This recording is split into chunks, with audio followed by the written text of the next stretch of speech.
MacVoices 2025 Holiday Gift Guide, number 8, Part 1. This is MacVoices. MacVoices is supported by the Antigravity A1, and it's not just another drone. Learn more at the Antigravity link in the show notes. Welcome to MacVoices. This is the talk of the Apple community, and I'm Chuck Joyner. This is the MacVoices 2025 Holiday Gift Guide number 8, but there are some notes that have to come along with this one because this is the last one. Every year we do our best to put together panels of 3, preferably, plus me, to give you gift ideas as well as share some holiday spirit, have a few laughs along the way, and just in general enjoy the friendship that we've all developed over the years. Unfortunately, though, every year there seems to be someone or ones that we just can't put the schedules together for. Sometimes things come up in prior schedules. Sometimes it's just a matter of work schedules. Sometimes it's a matter of time zone schedules. But I always want to have everybody participate in the gift guide that wants to participate in the gift guide. So the 8th and final gift guide is sort of the wrap-up show where we've gathered up the stragglers, if you will, through no fault of their own, just their schedules, my schedules, time zones, again, everything, and rolled it all into one big 8th gift guide. So that means this time there are 5 participants, including me. And as a result, there are a lot of great gifts, a lot of great discussion. But it's going to run a little bit longer than I like to ask you to sit in one particular show. So I'm going to break this gift guide up into 3 different sections. That way you can watch it, listen to it, whatever, at your leisure, and pick things up as you go along. Every single panelist brings really interesting things along. They always cost me money, which is a great thing. So enjoy these 3 last gift guides of 2025. And of course, don't forget that you can see everything in the show notes to each episode that are picked in that episode. You can also see all of the picks in our master gift guide page on the MacVoices website, as well as on our 2025 MacVoices Holiday Gift Guide magazine on Flipboard. Everything has the same information, just presents it a little bit differently. The Flipboard magazine is much more graphic. The rest are just a bit more links. But hopefully you've watched the shows, so you've got a chance to see what it is we're picking. With that, let's get to the 8th and final holiday gift guide for 2025. So next up on the holiday gift guide is Mr. Jim Ray. Jim, it's great to have you. Glad you were able to make it. Jim is saluting. Thank Jim, you. This is also an audio podcast. I'm sorry, I didn't realize that was my cue to talk. So yes, it's Merry Christmas, Happy New Year, and all of that. And all of that. I like it. And underpants. Joining us for this MacVoices Holiday Gift Guide is the ever-present, always welcome, but difficult to schedule, Kelly Guimont. Kelly, it's good to see you. Happy holidays. Thank you so much, Chuck. You know, I love doing these. I think this is year 11 for me now. I know it's more than 10 because I remember going back and looking at my list for 10 years. So I'm really excited to be back. I love doing them. I love getting to hang out with you. And I'm jazzed to get to be here with Jim today, too. That's great. Well, I'm glad you're both here.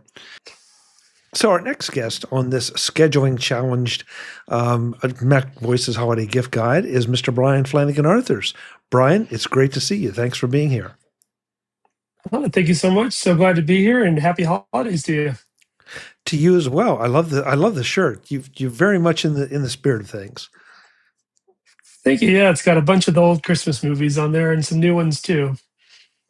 Okay. And then some people may not consider, like Die Hard. Yeah, there's always the perennial discussion as to whether Die Hard is a Christmas movie. I think there's also a question of whether Star Trek II, The Wrath of Khan, is a Christmas movie, but that's a whole nother show for another time. So I want to welcome Kirk McElhearn to this year's MacVoices Gift Guide series. Kirk, it's great to see you as always. Thank you for being here. I'm glad to be back, Chuck. This has become an annual ritual, and it's always fun to talk with you. And we haven't had a chat for a while, so let's see what's new. Absolutely. Absolutely. And this is a great time to, share a little bit of holiday cheer, as well as, some gift picks that people want to give or get. And you always sometimes you come really off the wall with some things that I wouldn't have never thought of. So that's what I think we can expect this time around. Round one. Jim, lead us off with round one. Okay. I've got a set of 2 items. Let me throw the links in the chat, because even though they're from different companies, they kind of go together. So one of them, they're both related to the Apple external keyboard. The what do you call it? The Magic Keyboard, I guess, or I don't know. Magic anyway, keyboard? Yeah. the one that has the Touch ID, the one for the Mac, not the iPad one. So I have I have to carry my mouse and my keyboard around because I have a couple different locations, and so I found this couple of really cute items. One of which I think anybody that uses this keyboard would really like, which is this Dexnor case for Apple Magic Keyboard, and it's like the covers on the iPad that flip around, and you can flip it around to the back and then flip it over and cover it. Well, somebody made that. Let's see if I can hold it up here. They made that for this keyboard. So here you can see. It's hard to see for me because it's delayed. You see, it flips over. Oh, geez. No, I do not want to enable dictation. I do not want. Someone held down a button on a Magic Keyboard. So here's my keyboard. It's covered, okay. But then, let's see if can I do this? I can flip it over, and then you can take. What's really cool is you can take the back part and flip it over like a triangle, and it makes a perfect little stand for the keyboard, and it holds it right at the right angle.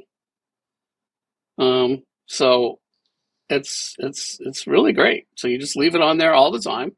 And then the second to go with that, possibly not really necessary. Let's see. And actually, I have it over here. So let me go ahead and grab it. Is I got this case here, and it's a little hard case, and you could fit the keyboard.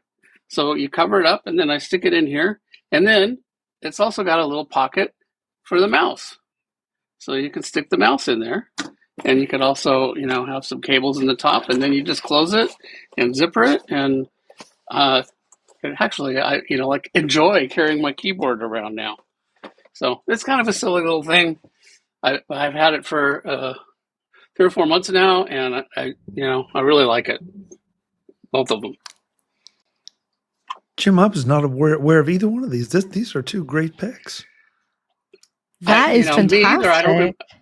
I don't remember how I found them. I was, it was like basically, it's annoying carrying these things around, and I did some sort of a search on Amazon, and I went, whoa, this seems too good to be true, but let's buy them and see. And no, they're actually every bit as good as you could imagine they could be.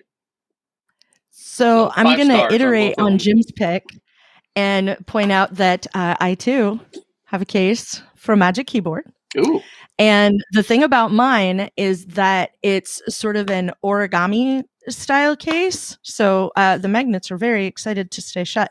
So when you put these together to take the cover off, then it goes like this, and you prop your iPad or your phone or whatever you're typing on here, and then you do the typing that you're going to type. This is not a Magic. This is an OG Magic Keyboard with the little barrel end and the battery. I took the battery out because I haven't taken this in very, very many places lately. But that's where this one comes from. Is it's like for the OG keyboard, and it just clips in There's little clips there that hold on to the battery barrel.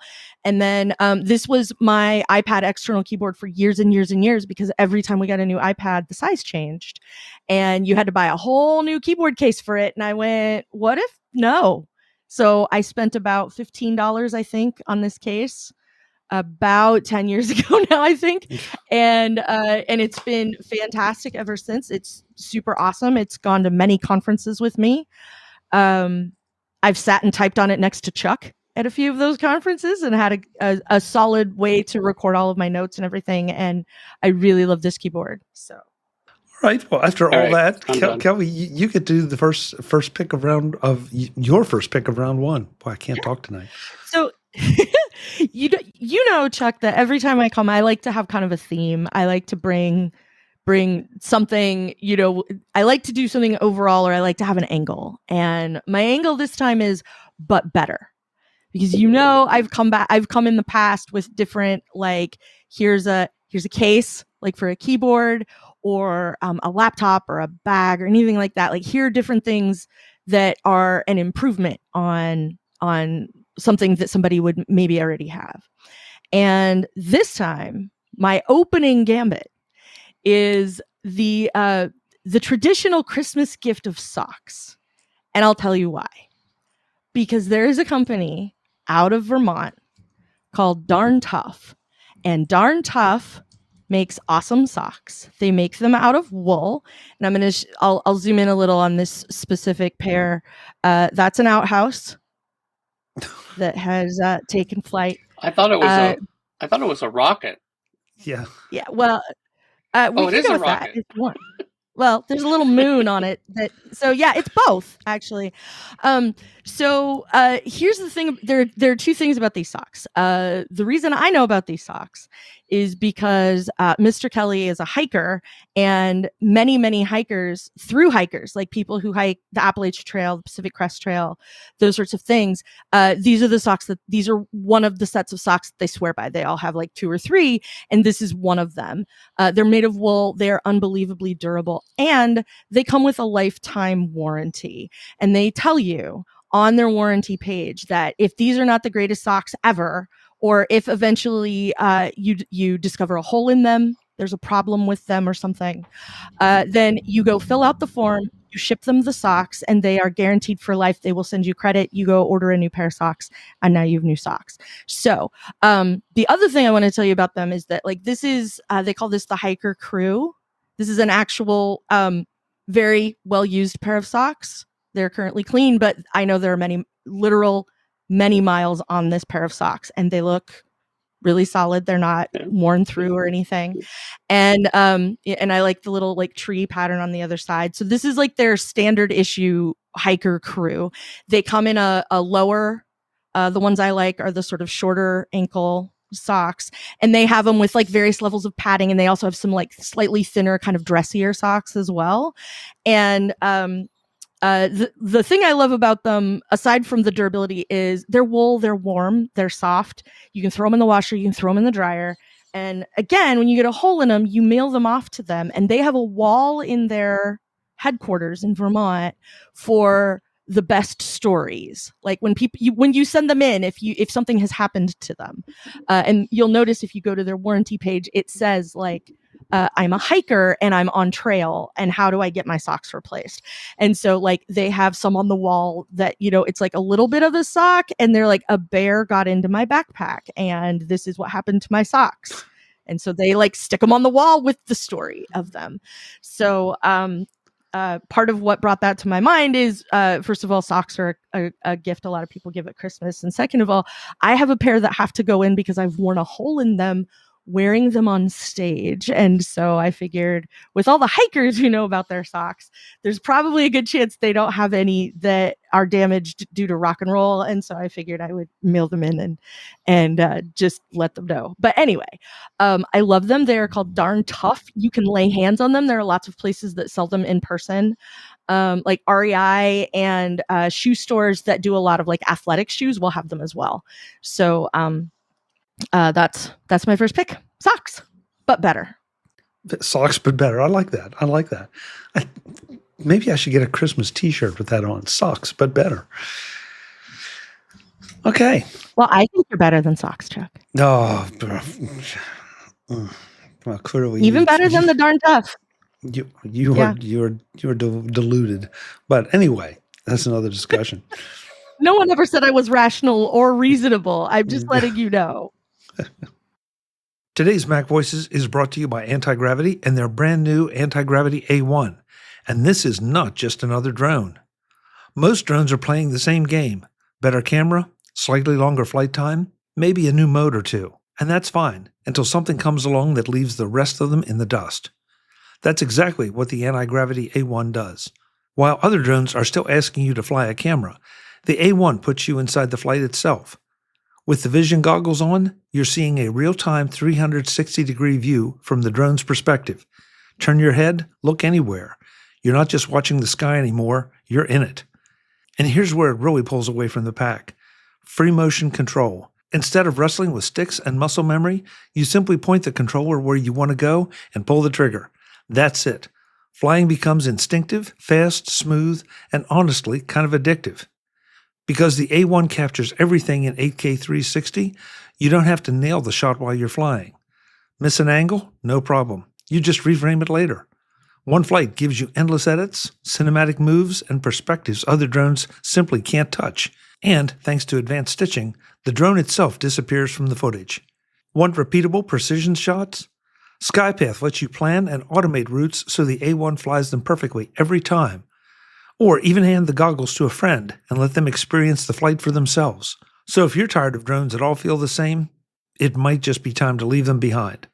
Check out the Antigravity A1 using the link in the show notes. The Antigravity A1, leaving other drones in the dust. Thanks to Antigravity A1 for supporting Mac Voices. What are you going to take us out in round one with?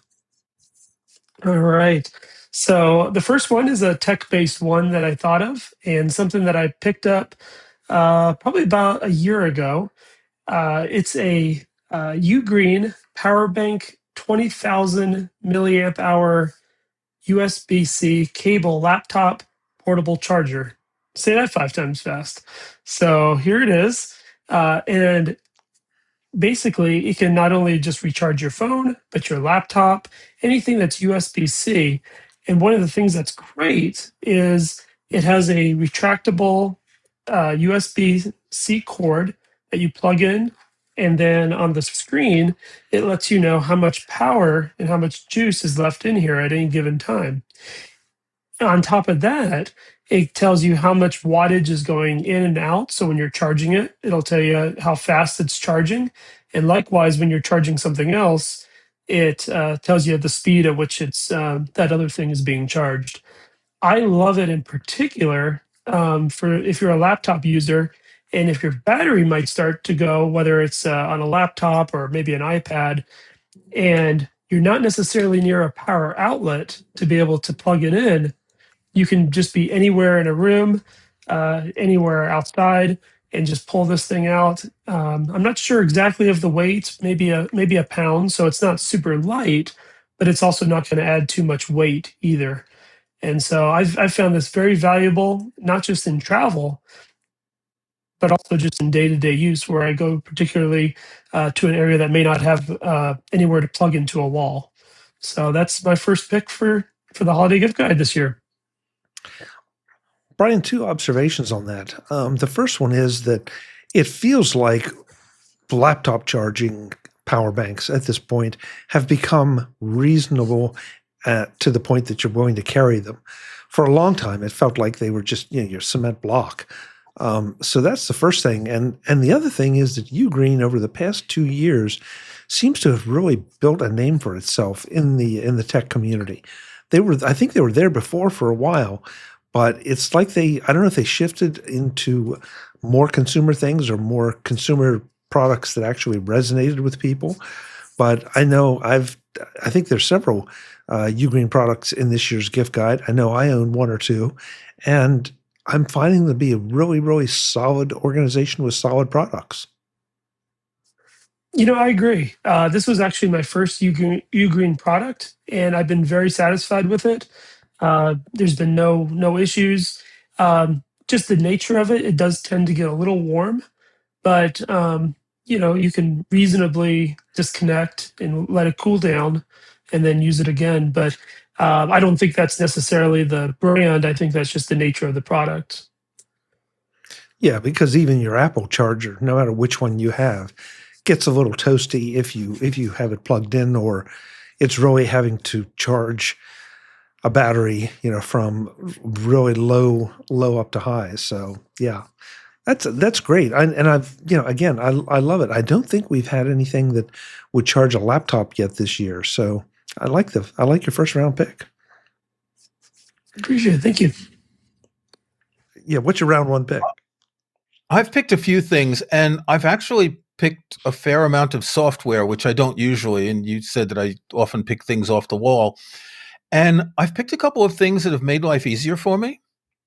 And I want to start with one, and I know someone else has already picked this, and I don't know what they said about it. It's MacWhisper Pro. MacWhisper came out a few years ago, and it was built to use the OpenAI Whisper, whatever they call it, language model, whatever it is. And Whisper is a transcription model. And I have been using Otter for many years to transcribe certain podcasts that I'm on. And over the years, I think it's maybe 2 or 3 years old, MacWhisper got better and better and better. And I've canceled my Otter subscription, which runs out next month. But the main reason I want to recommend it is because of its dictation feature.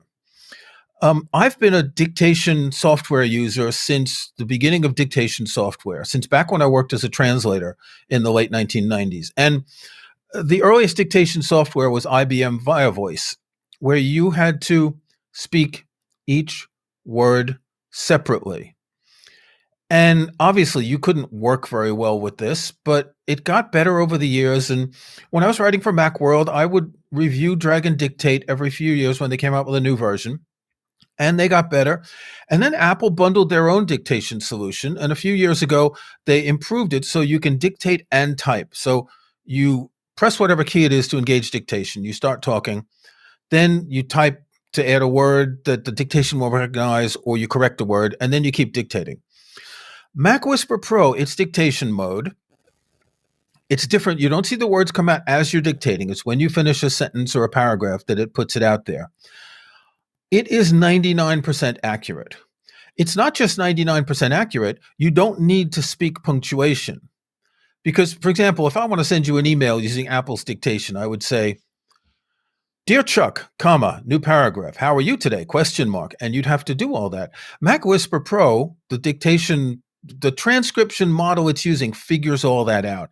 It can tell if you're asking a question by the words that you say, right? Can I, will it, that sort of thing. It knows that. And it's really 99% accurate. Now, I'm a writer, and anything that can save me time putting words onto virtual paper is a win for me. I echo everything you just said. MacWhisper is truly amazing. And I had a recent use case where the audio that I wanted to transcribe was not great, and it nailed it. I mean, it was kind of amazing. So I would think that for dictation in a reasonably controlled environment, you can hit that 99% or better without any trouble. So, but I'm finding there's so many different use cases for MacWhisper that you would think transcription software, well, it transcribes. Yeah, it does, but there's so many ways you can use that ability to make your life so much easier, because you can transcribe meeting recordings, feed it into then your large language model and let it summarize it for it, as opposed to, having to use one of the agents that's live in the chat and annoying people. So yeah, right. This is a great pick. This is absolutely a great pick. You can also record voice memos and dump them into MacWhisper. And I have a folder set up. MacWhisper can have a watch folder. So if I put an audio file in it, it automatically transcribes it and saves it in a couple of formats for me. Yeah, right. What I have not, because I have no reason to experiment with it, and I'd love to hear from somebody, but I have no experience with other languages. But for English, yeah, it kills, and I would think it probably could do the same for any of the major languages. I think so. When I see online translation that works with the same kind of database, they all have major languages. I haven't tried. I should try. I'll I'll load a YouTube video and have it do the transcription, and then see how it works. I'll load it, because since I speak French, I'll load a French YouTube video and I'll see how it transcribes, and I'll get back to you. Oh yeah, that's a great idea. I hadn't thought about that. The other thing, and I'm curious in your world if it's important to you, is that all of this happens on device. It never on goes device, out right? anywhere. Nothing goes up to the cloud. No one's stealing my work. No one is, exploiting it to put into an AI database or anything like that. That's really important, and it's really fast. The first model that they had for transcription for a 30-minute podcast episode, I think it was taking 20 minutes to transcribe. Now it takes about 3 or 4 minutes. And this is the model that's refined, but also the way it works with the model that's gotten faster. You're right. And I noticed that I see regular updates. I'm not quite sure they're weekly, but they're very frequent. So at least once a month, yeah. Yeah, the developer is really working on making this better. And I keep looking at it thinking, okay, what can he do next? And he always comes up with something. So, well, one of the recent updates was speaker identification. So when we're talking here, right, we're recording with multiple people, it's going to do the transcription. It's going to recognize the different voices.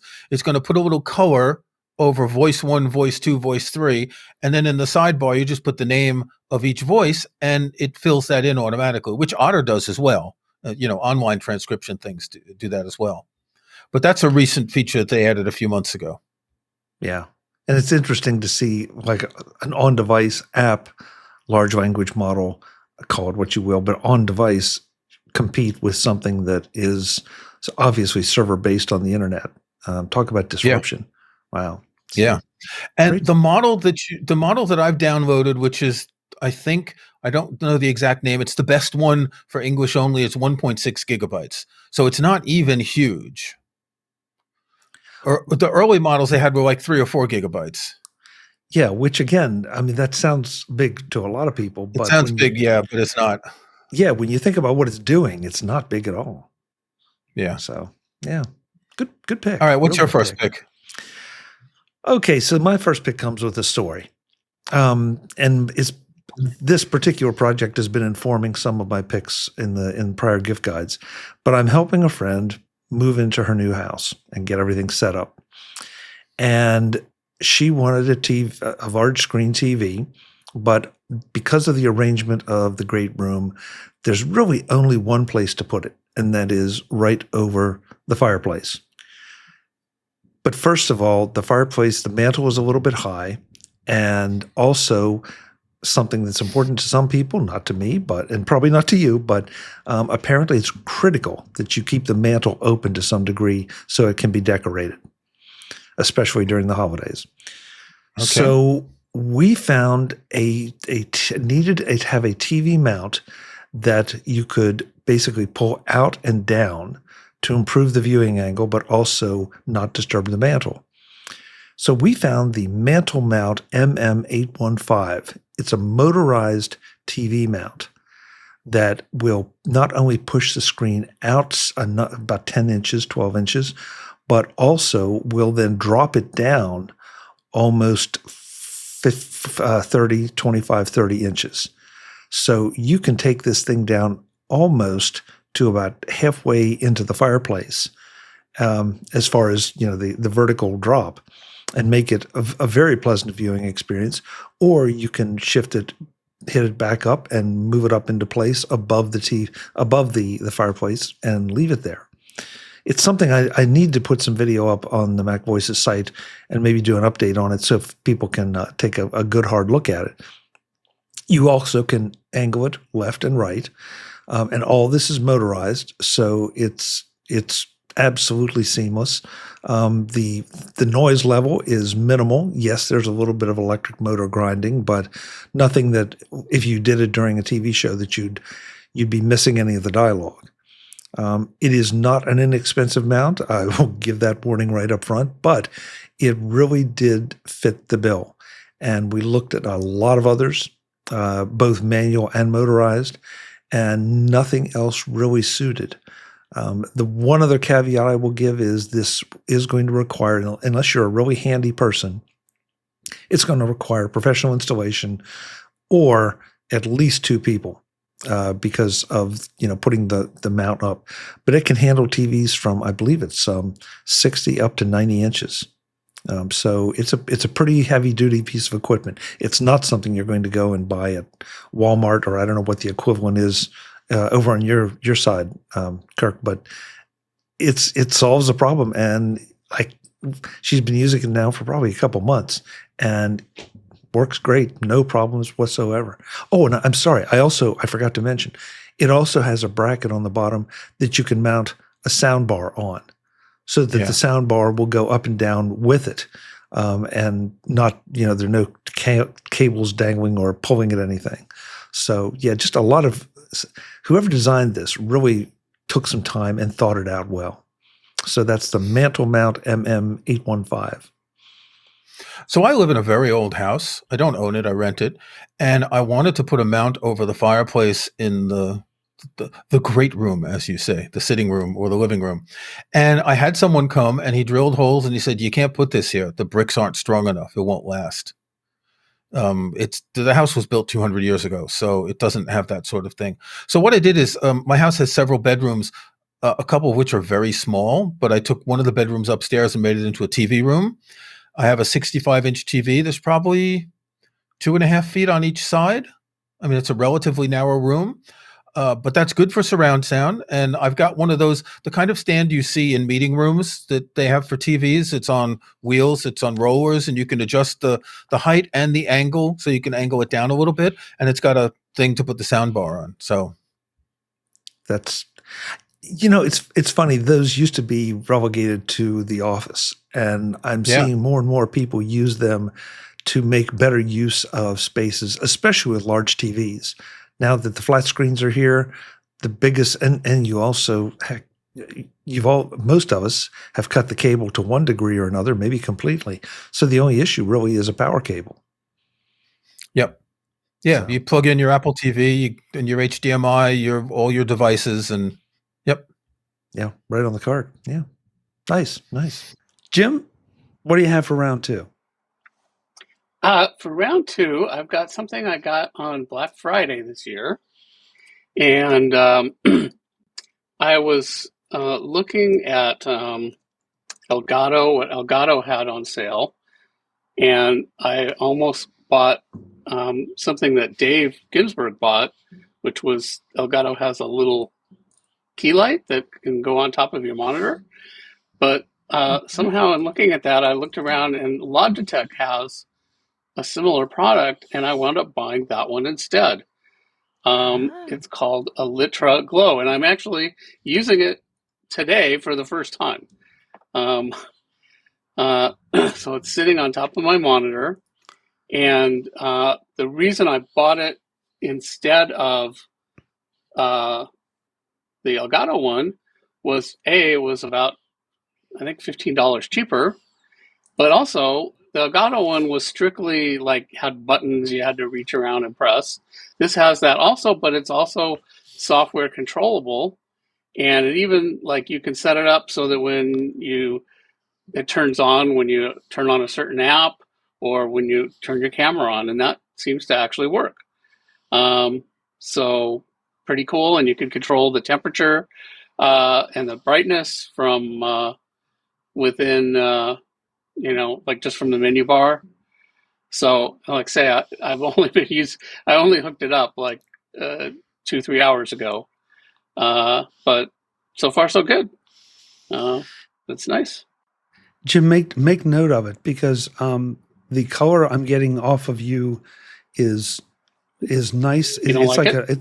No. It's, in other words, it's not like a warm yellow or anything. It's a nice white. It's not real blue. But it's a great color, in your environment right now. So it says 5,000K. It's not, let's see what, I just turned it off. Oh, well, it does make a big difference. Yeah. Yeah. Okay, good. Oh yeah. Because the sun's going down. Like when I first looked it up 2-3 hours ago, I have a big window here, so it didn't make much difference, but now it's making a significant difference. Yeah, looks good. Nice pick. I love the software controllable part too. Yeah. Okay. Kelly, round 2 for you. Yeah. So, one thing that everybody needs is power. All the stuff we have, all the lights, all the, depending who you are, all the socks, since we started there. Whoever you are, I've seen them. Whoever you are, you need to be able to plug things in and charge them, and you need it to be easy, and you'd like it to be fast. So, I have my second pick is power, but better, because this little bitty deal. I have like itty bitty hands, so I will hold up with my phone as comparison. This is an iPhone 15 Pro with my Hawkins, Indiana Starcourt Arcade Mall arcade wallpaper. Thanks, Wallaroo. So this is how big this is. And I'm going to hold it up because you can see there's an A port and 2 C ports. And this little guy will charge a laptop and something else besides. As long as you don't have a great big laptop will charge slowly, but it's a 65 watt on the top USB-C port. So it will charge a laptop. It'll charge a laptop and a phone, laptop and an iPad and a phone, watch, whatever kind of juggling you want to do. And as a fail-safe, there's a USB-A port. And the reason that I'm pointing this one out specifically, I got this one from Baseus. I don't know how to say that, but this is on Amazon right now. You get 2 of them for $28. Whoa. And they're solid. This is a brand. I have a bunch of stuff from Baseus that I have purchased. The brand is reliable. I've not had problems with them. This doesn't get hot when I plug in my computer. It fits in my backpack way nicer than the big white slab. It's also not one a lot of other people have. You can see the prongs fold down. I can give you a little demonstration there. So I can drop it in my bag. It's not going to screw anything up. Because it's not the big white block, I know which one is mine. I think one time I picked stickers that you could put on your stuff so that you know which ones are yours, because everybody's got the same thing. But also it's so much smaller than the big white slab, and it will charge your laptop. And so whatever the second thing is, you can have a second thing. And if that second thing is, but wait, I only have one more port with a USB-C cable and I need to charge my watch and my phone. Well, guess what? I got you, because this is a bonus pick, and it's this little jobby right here from a company called Lisen. This side is MagSafe, so it'll hold your phone, and this little groove here will charge your watch. And if you so desire, and you only want to charge your phone and you want it to be a stand, it will set up as a stand. Or if you're only charging your watch, you can set it this way, and it takes 1 cord to do 2 things. So it's a fantastic little device. You can buy it direct from them. You can also buy it on Amazon. It is currently not on sale. And the reason I'm pointing out that it is not on sale is because it is $12.99. Wow. Nice. So nice, inexpensive picks. Yeah, it's so nice. And you can make somebody's life a lot better with that amount of, like $28, even if you part them out. Right. So that's $15 a piece, and another 12 to put the MagSafe base in there with it. I have a couple family members who got Apple Watches recently, and so that's what they're getting. And I know neither of them watch podcasts, so I don't have to worry about them. I don't have to worry about giving anything away.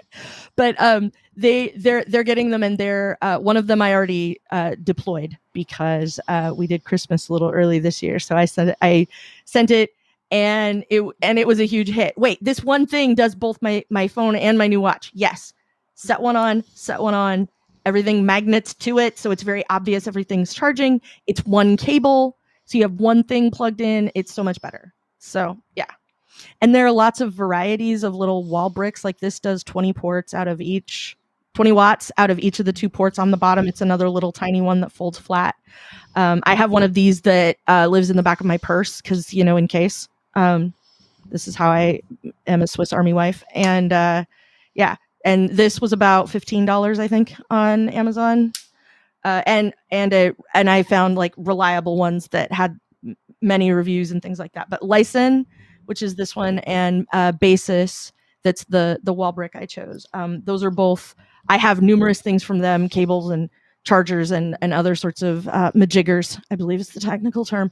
And all of them have been solid. The build quality is really nice and they're reasonably priced, and they've been really, really great. And when you go looking for something like that and you have to wade through all of those names of things that are like $5 and every one of them you can't pronounce and it looks like it was the last 6 letters in the Scrabble bag of tiles, like when you have to go through all of that and you're looking for something reliable, that's part of why I wanted to pick these, was to give people an opportunity at like, this is a better known quantity in a way that to like a way to find something that's going to be a good gift idea.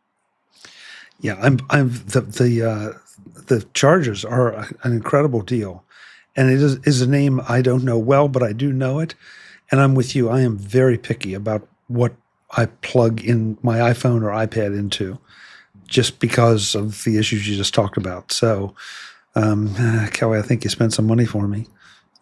Okay, well, that's yes. Yeah. The tradition continues. Exactly. At least it was a little. Like, that's part of why I wanted to pick this, is because it was small. 2 of them for $28, and it will charge your laptop. And like that's the part that to me was really important. Well, I don't think we've had any stocking stuffer level things that were decent chargers, like you say, without having it come from just a name you don't know. So, man, great pick. Visit MacVoices.com for show notes and to connect with Chuck on social media. Get involved in our Facebook group or like our Facebook page, and get more out of your Apple tech with MacVoices Magazine, free on Flipboard and on the web. And if you find value in it all, consider supporting us through either our Patreon campaign at patreon.com/MacVoices, or by making a one-time donation via the PayPal link on our front page and in the show notes of each episode.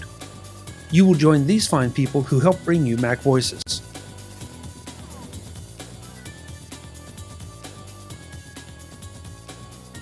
Advertising handled by Backbeat Media at backbeatmedia.com.